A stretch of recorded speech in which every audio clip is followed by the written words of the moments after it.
Today we're going to be making a decoupage fall little pumpkin with florals and little beads. I got a medium-sized pumpkin from Michael's, and we're going to be using Waverly white chalk paint and a brush. We're going to be going through and painting the bottom half of the pumpkin.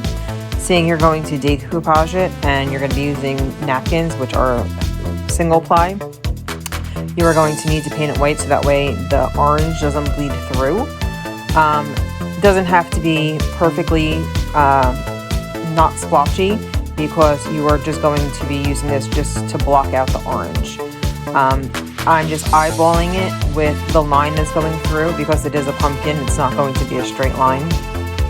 And it gives it more of like a natural, per se, kind of look to it, and a handmade look to it.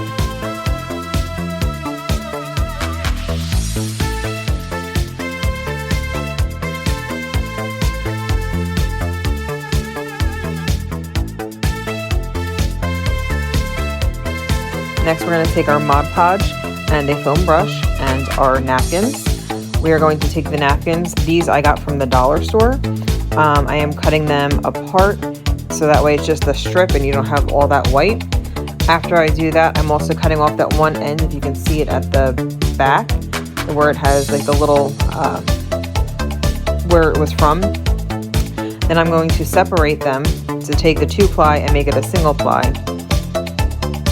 So that way you have your single layer of napkin. I am then going to Mod Podge the pumpkin where that napkin is going to lay. Once again, does not have to be perfect. A little goes a long way. I did a lot, but at the same time, I'm not making this a perfect looking pumpkin per se. And it is going to be a little bit bumpy here and there because you are also putting it over bumps. So it's not going to lay perfectly flat.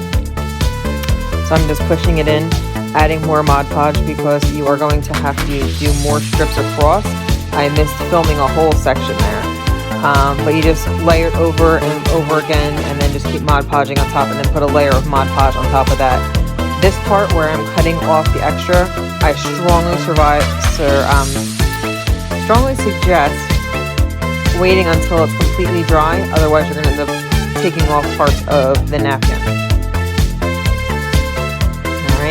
As you can see, there was a few blemishes, so I'm trying to hide them. Once again, this is not a perfect pumpkin, and I'm perfectly fine with that. This step you can totally miss or skip out onto. To me, it actually didn't add much to the overall project, but I was just trying to hide those little blemishes in the front of the white by adding extra blemishes, and it just made a mess. So you can totally skip over this, and it wouldn't change the outcome of your pumpkin whatsoever.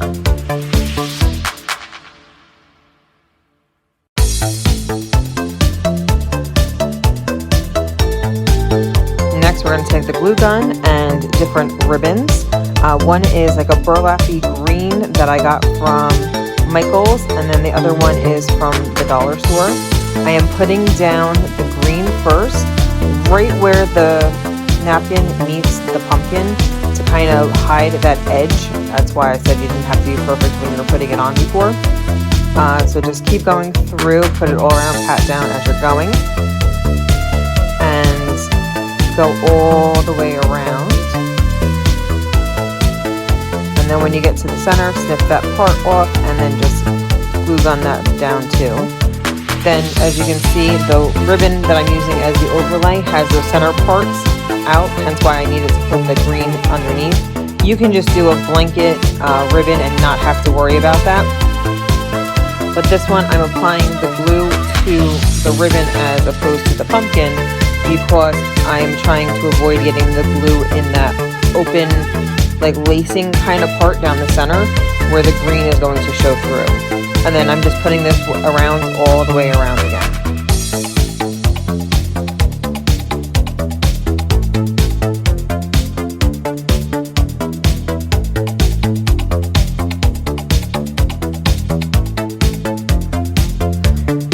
Now I'm going to take some wooden beads that I got from Amazon. You can get them at Michael's or the Dollar Tree as well, if you're lucky enough to find them at the Dollar Tree. Then I'm also taking a piece of twine, and as you can see, I put a little bit of glue at the edge and twisted it so that way it doesn't fray as you're trying to poke through.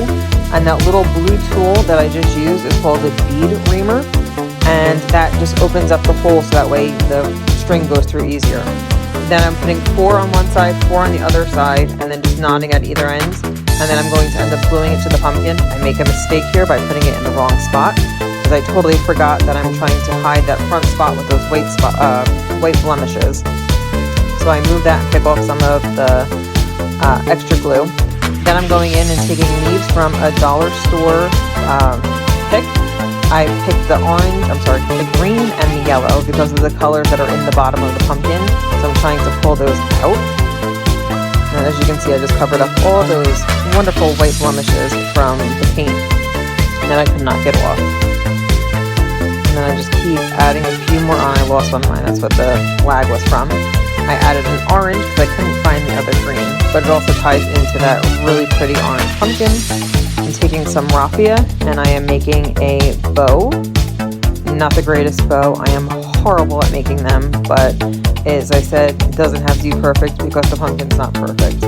So I'm just looping it around and then looping it around the other side and then grabbing it in the middle and taking another piece of raffia and just tying it at the center so that it's like a faux bow. It's not an actually tied bow. I'm gluing that down, trimming the tail so that way they're not all over the place. Then I got this really awesome floral pick from Michaels that has a really pretty sunflower in it. So I'm taking that and I'm gluing that right on top of the bow. That way you have the sunflowers at the bottom and the top. And then to cover that glue spot from before, I took one of the little pine cones from that pick as well and put that in that spot, which also helps prop up the flower a little bit more. But that is it for this cute little pumpkin. Thank you for watching. Make sure you like and subscribe or follow. Thank you.